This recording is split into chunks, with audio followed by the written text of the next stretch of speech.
시간이 되어서 사도신경 고백하시면서 우리 청년 예배 시작합니다. 전능하사 천지를 만드신 하나님 아버지를 내가 믿사오며 그 외아들 우리 주 예수 그리스도를 믿사오니 이는 성령으로 잉태하사 동정녀 마리아에게 나시고 본디오 빌라도에게 고난을 받으사 십자가에 못 박혀 죽으시고 장사한 지 사흘 만에 죽은 자 가운데에서 다시 살아나시며 하늘에 오르사 전능하신 하나님 우편에 앉아 계시다가 저리로서 산자와 죽은 자를 심판하러 오시리라.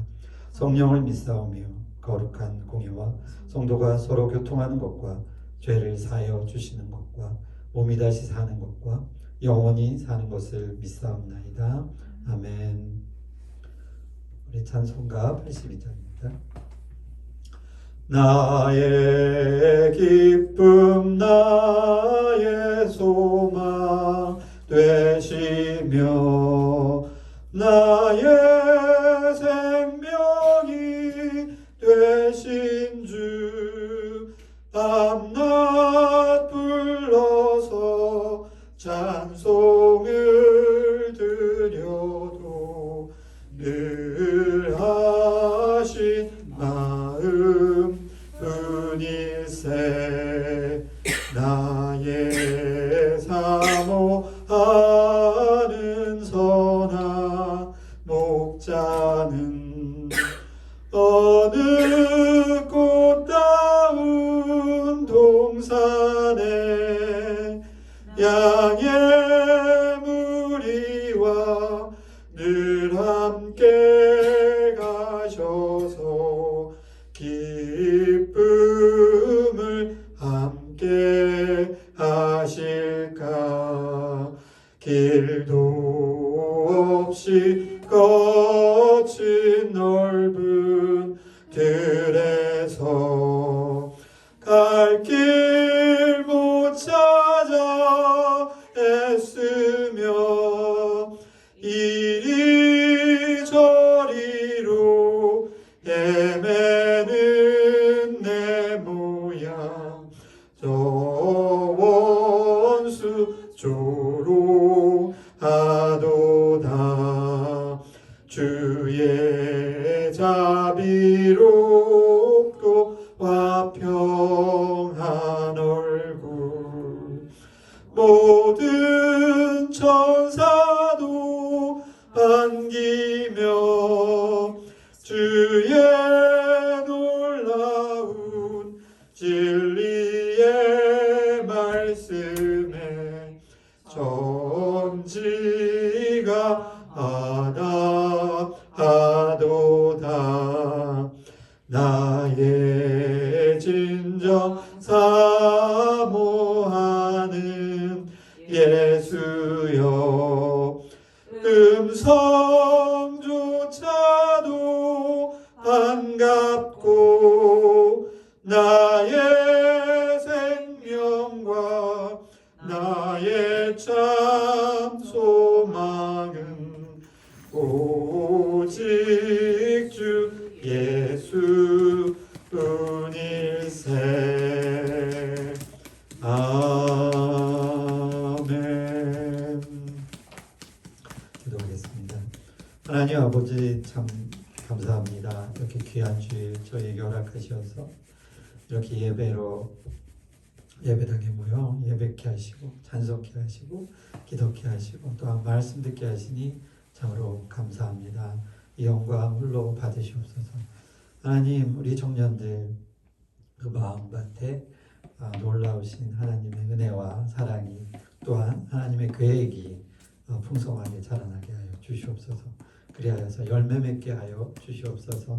하나님 둘러보건대 빈자리들이 많이 있습니다. 하나님 속히 우리 청년들 이 자리로 달려오게 하여 주시옵시고 또한 여러 가지 사정으로 인하여서 참석하지 못한다면 하나님 동일한 은혜로 함께 하여 주시옵소서. 이 시간을 기억하게 하여 주시옵시고 이 시간을 위하여서 헌신하게 하여 주시옵시고 이 시간을 위하여서 하나님 전심으로 하나님 앞에 매달리게 하여 주시옵소서. 시작하는 시간입니다. 마치는 시간까지 함께 하여 주시옵시고 또한 말씀 전하는 입술에게도 함께 하셔서 온전히 올바르게 전하게 하여 주시옵소서. 예수님 이름으로 기도드립니다. 아멘. 오늘 말씀은요. 로마서 10장 17절입니다. 아닙니다. 잠깐만요. 예. 로마서 10장 17절 말씀입니다. 한 절이니까 우리 함께 읽겠습니다. 그러므로 믿음은 들음에서 나며 들음은 그리스도의 말씀으로 말미암느니라. 자, 목소리가 좀 작으신 것 같아요. 한 번만 더 읽겠습니다. 그러므로 믿음은 들음에서 나며 들음은 그리스도의 말씀으로 말미암느니라. 아멘. 자, 배구 경기 혹시 아시죠? 좋아하시는 분들도 계실 거고. 배구 경기를 보면 이렇게 배구 경기는 그 서브하고 리시브로 이렇게 주고받는 경기잖아요. 공격하는 쪽에서 이렇게 서브를 이렇게 탁 때리면 수비하는 쪽에서 이렇게 리시브를 하는 형식입니다. 근데 이제 서브할 때 이게 아무래도 공격권을 가졌으니까 경기니까 제대로 안 주죠. 막 그 상대편과 상관없이 어렵게 이렇게 마구마구 이제 줍니다. 한마디로 일방적으로 이렇게 주죠. 상대팀이 최대한 받지 못하도록 이렇게 넣는 것이 서브입니다. 반대로 수비하는 팀은 그 서브를 이제 받아낸다 해야 되죠. 그래서 리시브하는 그런 부분이죠. 이런 뜻에서 서브와 리시브가 반복적으로 일어나는 게 배구인데 그 서브라는 뜻이 뭡니까? 이렇게 주다, 제공하다 이런 뜻이 있고 리시브는 받다, 제공받다. 약간 수동의 의미들이 서로 이렇게 안에 담겨 있어요. 서브 하면은 비슷한 말로 서비스도 있죠. 그래서 썬데이 서비스 하면 주일 예배를 말하기도 합니다. 자, 오늘 왜 제가 이렇게 서브하고 리시브를 이제 굳이 얘기하냐면요. 우리가 그러니까 믿음을 이야기하는 지난주에도 저희가 믿음에 관해서 이야기하였잖아요. 이제 오늘도 이어지는 두 번째 시간입니다. 자, 여기 우리가 이제 믿음에 관해서 한번 살펴볼 텐데 요한복음 1장 11절과 12절입니다. 우리 한번 읽어볼까요? 자, 시작. 자기 땅에 오매 자기 백성이 영접지 아니하였으나 영접하는 자 곧 그 이름을 믿는 자들에게는 하나님의 자녀가 되는 권세를 주셨으니. 자, 제가 여기 사이에 살짝 이렇게 빗금을 쳐놨습니다. 이것은 11절까지요. 11절과 12절이 좀 나눠놨습니다. 저희는 이렇게 한 문장으로 해석을 해놨어요. 근데 우리가 잠깐 영문을 한번 살펴보겠습니다. 영문에 보면 이게 문장이 정확히 이제 구분이 되어 있습니다. 여기까지 11절이에요. 그 다음에 여기서부터 12절입니다. 참고하세요. 근데 굳이 영문을 보는 것은 자, 우리가 다시 한번 보겠습니다. 자기 땅에 오매 자기 백성이 영접지 아니하였으나. 우리 번역이 훨씬 훌륭하긴 합니다. 근데 여기 좀 어려워요. 보면 잠시만요. 이 정도는 아니까. 자, 그가 오셨어요. He came to. 오셨어요. 누구한테 왔냐면 그 뒤로 이제 that which was his own 이렇게 되는데 이게 말이 좀 어려워요. his own. 그러니까 자신의 소유물에 왔다는 얘기입니다. 그거를 우리는 한글에는 이렇게 번역을 했죠. 다시 한번 보면 자기 땅에 오매 자기 백성이 영접지 아니하였다. 자, 다시 한번 보겠습니다. 그가 오셨어요. 그 소유에게 오셨어요. 그러니까 그 소유라는 것이 누구죠? 바로 우리들입니다. 그 소유에게 오셨고 그 다음에 여기 나옵니다. 리시브. 그죠? 우리 아까 배구할 때 서브할 때 리시브 배웠잖아요. not receive him이니까 받지 않았다는 얘기죠. 이 얘기를 왜 하냐면 하나님의 은혜가 우리에게 서브처럼 와요. 우리가 받든 받지 않든 하나님의 그 믿음은 그 서브처럼 옵니다. 그래서 오늘 이 문장이 중요해요. 근데 예수님이 이렇게 오셨어요. 서브처럼. 무조건 오셨는데 받은 사람이 있고 쉽게 말하면 받지 않은 사람이 있었다는 얘기죠. 그래서 예수님께서 자기 소유에게 오셨는데 그 소유가 받지 않았다. His own did not receive him 이렇게 나오는데 이 말을 우리는 앞에서도 보면 자기 땅에 오매 백성이 영접지 아니하였다. 자, 영접이란 말 어렵죠. 영접을 사전에 찾아보면 손님을 맞이하다라는 뜻이에요. 근데 예수님이 손님은 아니잖아요. 그죠? 하나의 예수님은 소유, 그러니까 주인으로서 이 땅에 오신 거예요. 근데 영접하는 이 부분을 우리말로 해석이 안 되는 거예요. 그러니까 우리말이 없는 부분입니다. 그러니까 소유에게 어떠한 왔다라는 의미는 쉽게 말하면 어떤 왕이나 그 마을을 다스리는 하나의 그러니까 자기 소유를 다 빌려준 그 자들에게 주인이 이렇게 왔다라는 의미의 그런 의미예요. 근데 그 말을 우리가 번역하기에는 정확한 게 없으니까 영접하다. 영접은 어떤 사신이 온다든가 손님이 온다든가 할 때 이렇게 영접하는 것이죠. 근데 그거보다 더 한 단계 높은 한마디로 자기 소유에게 찾아오신 그런 부분입니다. 그래서 그것을 receive란 단어로 표현했어요. 그래서 그러니까 믿음이 온 것은 이 땅에 그냥 그러니까 하나님이 배후에서 서브처럼 그냥 막 내려주신 거예요. 받는 것 받느냐 받지 않느냐는 받는 사람, 리시브 하는 자의 소유인 거죠. 결정인 거예요. 그래서 여기 그렇게 나왔습니다. 근데 오늘 굳이 또 영문을 한 거는 여기에 yet이라는 표현이 들어가 있어요. 자, 우리 he 알죠? 그는 오셨어요. 근데 우리 but도 알죠? 그러나. 근데 yet도 그러나와 비슷한 뜻입니다. 근데 우리말에 보면 자기 땅에 오매 자기 백성이 영접지 아니하였으나 제가 슬러시를 했죠. 그러나 영접하는 자. 여기 그러나가 되게 중요합니다. 그러니까 예수님께서 우리에게 일방적으로 오신 거예요. 우리 뜻과 상관없어요. 마치 하나님이 서브를 딱 우리에게 내려주신 거예요. 배구공을 예수님이라고 생각하십시오. 그럼 자, 배구 시합에서 리시브 안 받는 사람은 필요해요, 안 필요해요? 선수가 아니죠. 만약에 리시브를 안 받았어. 고의로 만약 안 받았다면 감독은 바로 그 선수를 뺄 겁니다. 선수로서의 그 팀을 이루는 요소 중에 전혀 소용이 없잖아요. 바로 교체를 아마 할 겁니다. 그리고 나중에 막 닥치겠죠. 너 왜 안 받았어? 무서워서요. 또는 받기 어려워서요. 받기 어려워 최선을 다해서 배구 선수들 다 받죠. 그죠? 일방적으로 오는 서브라도 다 받는 것이 당연한 것입니다. 근데 받는 자가 있었고 받지 아니하는 자가 있었기 때문에 여기서는 약간 우리가 믿음을 마치 갖는 것처럼 표현이 돼요. 조금이라도.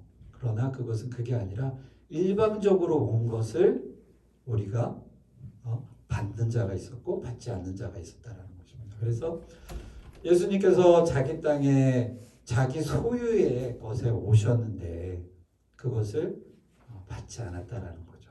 이 말이 표현이 안 돼요.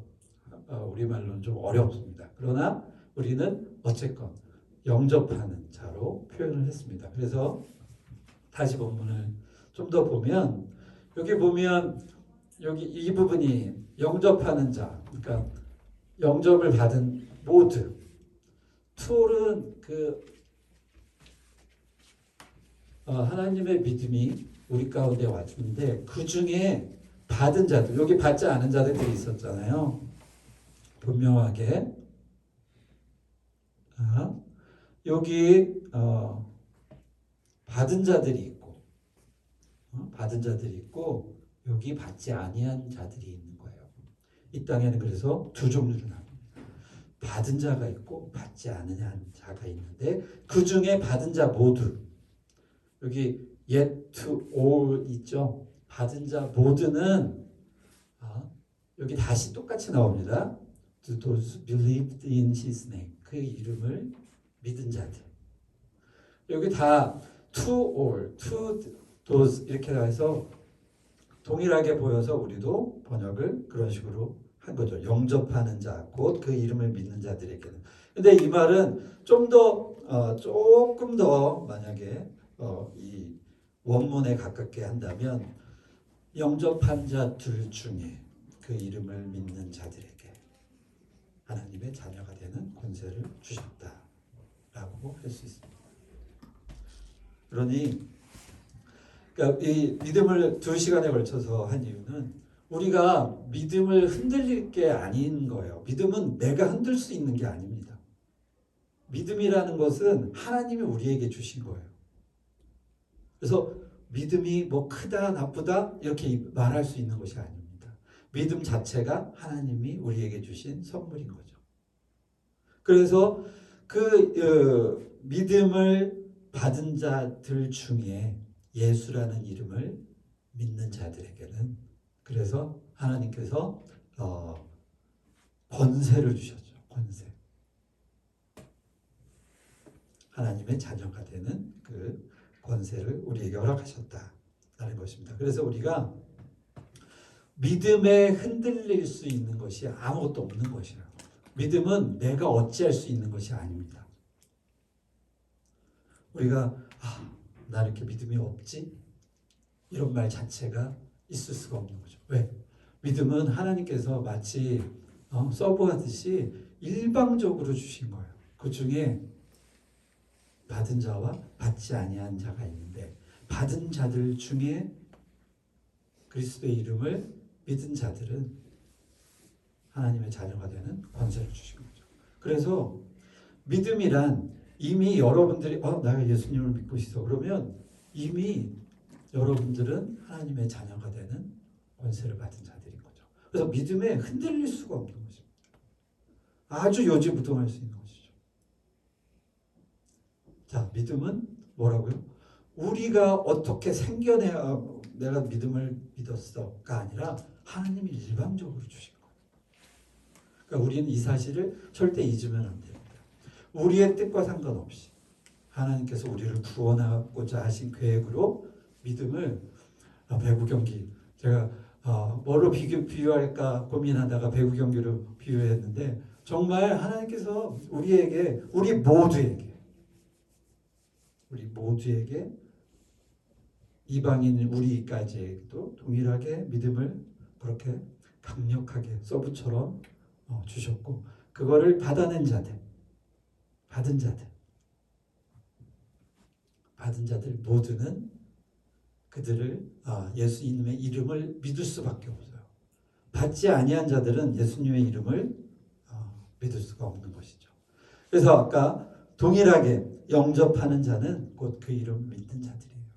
그래서 하나님의 자는 권세를 주신 거죠. 우리가 이 부분에 대해서는 아마 잘 알고 있습니다. 그러나 믿음 자체가 마치 내가 얻은 것처럼 내가 발견해서 내가 믿은 것처럼 생각하지 마시길 바랍니다. 이제 믿음은 하나님이 우리에게 일방적으로 주신 마치 선물같이 주는 것이에요. 그래서 내가 어떤 믿음을 크게 하고 이것이 아니라 나에게 일방적으로 주신 그 믿음을 통해서 더욱더 성장해 가는 것이죠. 믿음의 대표적인 성경의 비유 중에 어떠한 백부장이 나오지 않습니까? 그래서 예수님께 찾아와요. 저희 부하가 아픈데 예수님 좀 고쳐주세요. 그래서 예수님이 그 모습을 보고 생각해 보십시오. 그 시절로 돌아가서 백부장은 로마인이었습니다.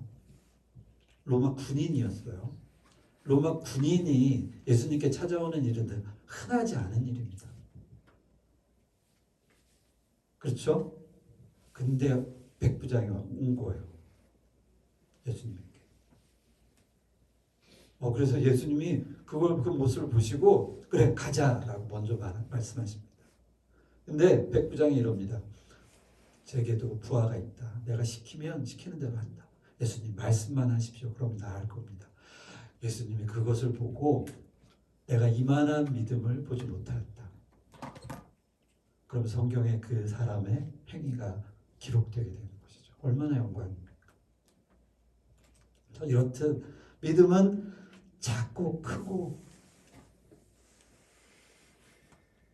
의 문제지 믿음이 있고 없고의 문제가 아니에요. 믿음은 이미 있는 것입니다. 믿음은 우리가 없앨 수 없는 것이에요. 믿음은 마치 예수님처럼 이렇게 우리에게 오신 것이에요. 그걸 우리가 받느냐, 받지 않느냐, 이게 문제인 겁니다. 마치 예수님을 내 구주로 믿느냐, 믿지 않느냐의 문제와 동일합니다. 믿음은 곧 예수님이에요. 믿음은 마치 이런 성경책과 같은 존재하는 부분입니다. 마음에서 생겨지고 막 이런 거 아니에요. 그래서 여러분, 내 믿음이 흔들린다?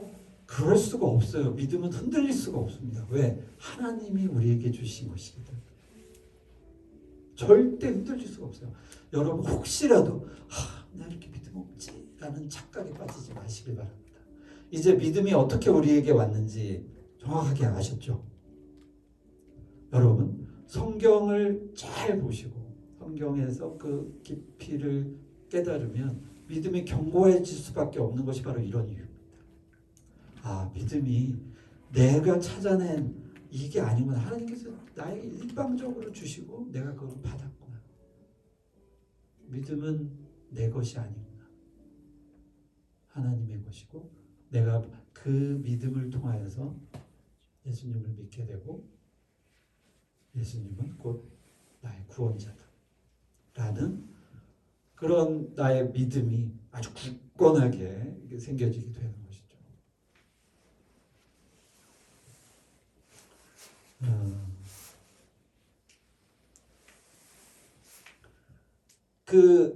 그래서 그 믿음은 정말 은혜롭게 우리처럼 이방인인 우리에게도 이렇게 도달하게 된 것이죠.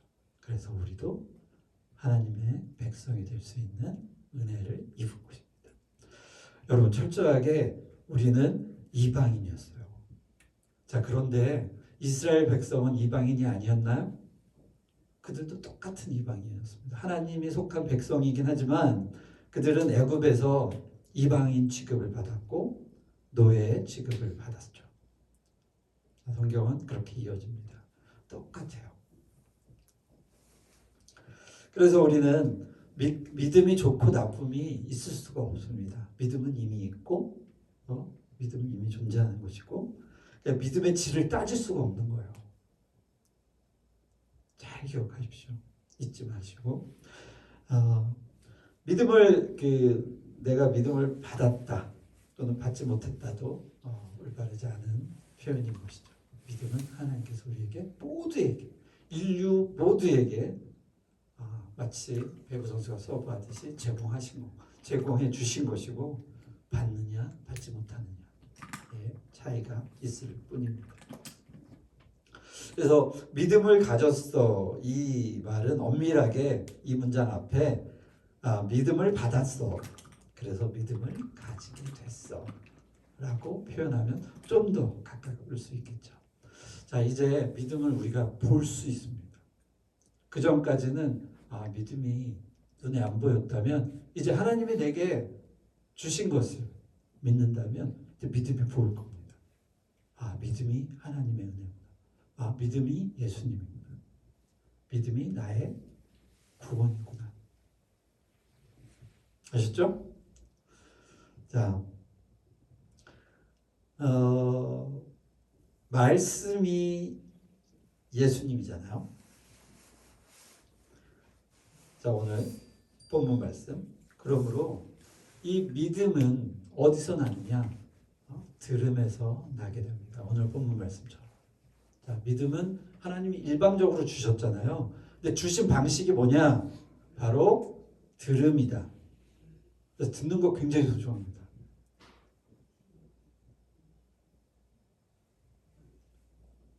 이 듣는 일을 통해서 믿음이 전파되는 거예요. 하나님의 복음의 방식이 하나님의 믿음이 무엇으로 주셨냐? 바로 말씀으로 주신 거예요. 근데 말씀이 무엇이냐? 말씀이 예수님이잖아요. 그죠? 말씀이 육신으로 변하여 이 땅에 오셨죠. 요한복음 1장입니다. 말씀은 예수님이에요. 말씀이 육신이 되어서 이 땅에 오신 겁니다. 그게 예수님이에요. 그래서 그 말씀을 듣는 것, 말씀을 듣는 것이 곧 예수님을 믿는 것이죠. 그래서 오늘 본문 말씀, 그러므로 믿음은 들음에서 나는 것은 들음이 말씀이고 말씀이 곧 예수님이기 때문에 다른 방식을 주시지 않았어요. 자, 이제 믿음 하면 하나님께서 일방적으로 이렇게 주셨는데 믿음은 곧 그리스도. 그래서 이제 믿음이 눈에 보이셔야 됩니다. 형체를 가지고. 하나님의 은혜로 믿음이 내게 왔구나. 내가 그것을 받았구나. 자, 그 두 번째도 중요합니다. 그것을 내가 받았구나. 그러므로 나는 하나님의 자녀되는 백성이구나. 이 프라이드와 이 자신감이 막 차고 넘쳐야 됩니다. 그전에는 내가 믿음을 막 더 열심히 믿고 싶고 막 그랬는데 그거보다 한 차원 높은 이 믿음이라는 것이 내가 막 이렇게 마치 그 불길을 더 태우기 위해서 바람을 막 붓고 막 이렇게 막 기름을 퍼붓는 것으로 믿음이 생성되는 게 아니라 믿음 자체가 하나님의 것이고 하나님이 우리에게 주신 것이구나 라고 이제 생각을 바꾸셔야 됩니다.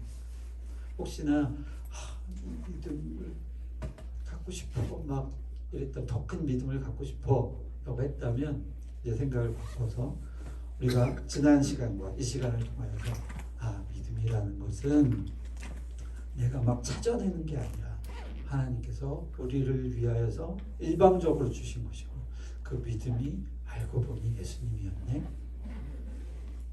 라는 것을 이 시간을 통해서 분명히 깨달으면 이제 믿음으로 인하여서 시험을 당하거나 내 마음에 어떤 흔들림이 찾아올 수가 없죠. 믿음이 내 것이 아닙니다. 내가 어찌 좌지우지할 수 있는 것이 아니라는 것을 깨닫고 오직 하나님의 은혜가 내 믿음 안에 거하는 것이고 아는 순간 아주 내 삶의 모습들이 방향을 전환하는 것이죠. 그러므로 우리가 듣는 일에 게을리할 수 없는 것이죠. 말씀을 듣는 일이 아주 중요합니다. 왜? 믿음의 원천이 그곳에서 나기 때문에. 들음에서 나기 때문에. 들음은 곧 그리스도고 그리스도가 곧 우리의 구원이잖아요. 그래서 이 듣는 일에 동참하고 그곳에 생명이 있음을 깊이 인지하고 하셔야 됩니다. 그래서 우리는 결국 예배를 소중하게 여길 수밖에 없는 것이죠. 예배를 통해서 말씀이 선포되잖아요. 선포라는 말이 똑같습니다. 일방적인 거예요. 그러니까 우리가 받고 싶다, 받고 싶지 않다의 문제가 아닙니다. 일방적으로 옵니다. 축복은 일방적으로 옵니다.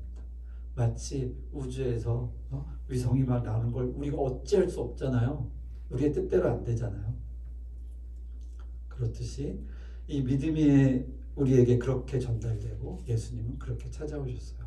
우리의 의지와는 상관없어요. 자, 이제 예수님이 오신 이유에 대해서 우리의 의지와 상관없다는 것을 인정하셔야 돼요. 내 의지랑 상관없어요. 내가 무엇을 하든 막을 수 없던 하나님의 은혜인 거예요. 그래서 우리는 하나님의 은혜에 한없는 감사함을 느낄 수밖에 없죠. 내가 내가 아무리 생각해봐도 구원받을 건덕지가 없는데 하나님은 그럼에도 불구하고 우리에게 믿음을 던져주셨고 구원에 이르도록 우리를 인도하신 거예요. 그러니 얼마나 우리가 믿음 안에서 흔들릴 수 없는 좌지우지되지 못하는 완전히 이기신 그분의 믿음 안에 거하는 것입니까? 우리 의지하고는 상관없습니다. 자, 이제 말씀을 시간 많이 지났네요. 맺겠습니다. 선택은 있을 수 있습니다. 예수님이 리시브를 배구노 선수가 서브한 걸 리시브를 내가 받을까 말까는 자신의 선택이에요. 받지 못하면 구원은 없습니다. 믿음은 그렇게 동일하게 모든 인류에게 찾아오셨고 믿음을 받아내느냐 받지 못한다냐 아까 부분처럼만 있을 뿐입니다. 그리고 내가 믿음을 받았다는 증거는 내가 그리스도의 이름을 믿는다는 것으로 증명됩니다. 그래서 그것은 흔들릴 수가 없어요. 자, 그러니 여러분 우리가 이제 더 이상 믿음 안에서 좌지우지되거나 흔들림을 갖거나 서로를 보고 저 친구는 믿음이 정말 좋아 막 이런 말할 필요가 없다라는 거죠. 믿음이 좋아? 아니요, 믿음 자기 거이 아닙니다. 하나님이 주신 거예요. 믿음은 동일한 겁니다. 비교할 수 없어요. 이미 그 가치가 분명히 있는 것입니다. 그래서 우리는 그저 받은 그 믿음을 지켜나가면서 빼앗기지 않도록 사단이 오직 사람이 믿음을 뺏을 수 없습니다. 오직 사단만이 그 믿음을 뺏으려고 하죠. 믿음은 사람이 어쩔 수 있는 거예요. 자, 그러니 우리가 사람을 통해서 믿음을 시험받는다? 아닙니다. 절대 아닙니다. 그럴 수 없습니다. 우리는 흔들릴 수 없습니다. 그러나 사단은 그럼에도 불구하고 우리를 넘어뜨리려고 하죠. 심지어 예수님도 넘어뜨리려고 했잖아요. 그래서 세상을 바로 보고 온전히 보고 이렇게 나가시기를. 그리고 오늘 본문 말씀처럼 믿음은 들음에서 나기 때문에 우리가 듣는 일을 게을리하면 절대 안 돼요. 성경 보는 일 절대 게을리하면 안 됩니다. 왜? 오늘 본문 있죠? 말씀이 예수님이에요. 그러면 이 말씀이 예수님이에요. 좀 미친 척 이렇게 제가 비유를 하겠습니다. 말씀이 육신이 돼서 이 땅에 오셨습니다. 우리가 형체를 볼 수 있는, 제가 믿음을 이제 여러분들이 볼 수 있다 그랬잖아요. 그 말의 근거가 뭐냐면 예수님이 말씀이셨는데 믿음이셨는데 이 땅에 오셨다니까요. 그걸 우리가 십자가에다 매달아서 우리 지난 시간에 이방인들에게 넘겨줘서 수치스럽게 한다라고 분명히 예수님 입으로 말씀하셨잖아요. 예수님이 나랑 똑같은 육체를 가지고 이 땅에 오셨다가 여기 십자가에 이렇게 진짜 매달려가지고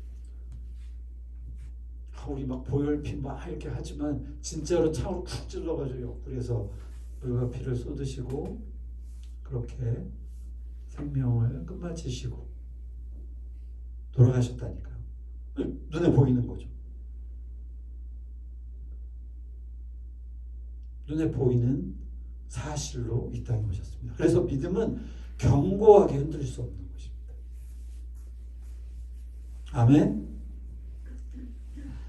자, 여러분 오늘 말씀 잊지 마시고 들음에서 나는 이 믿음을 듣기 위하여 모이기를 힘써하시고, 믿음은 비교할 수 없는 하나님이 우리에게 주신 은혜임을 분명히 바라보시고 믿음 가운데 예수님의 형상을 싹 오버랩 하십시오. 그래서 믿음 안에서 늘 승리하시고 달려가시는 우리 청년들 되기를 기도합니다. 자, 축도로 마치겠습니다. 우리 주 예수 그리스도의 크신 은혜와 하나님의 넓으신 사랑과 성령의 교통하심이 우리 청년들 가운데 언제나 함께 하시며 우리 청년들의 발걸음을 인도하시고 그 앞날 가운데 함께하여 주시옵소서. 여러 가지로 어렵고 힘든 시절 가운데 있지만 하나님, 그럼에도 불구하고 하나님의 뜻 가운데 살아가는 우리 청년들이 있습니다. 하나님, 그 흔들림을 믿음으로 붙잡고 나아가는 우리 청년들 가운데 늘 함께 있을지어다. 아멘.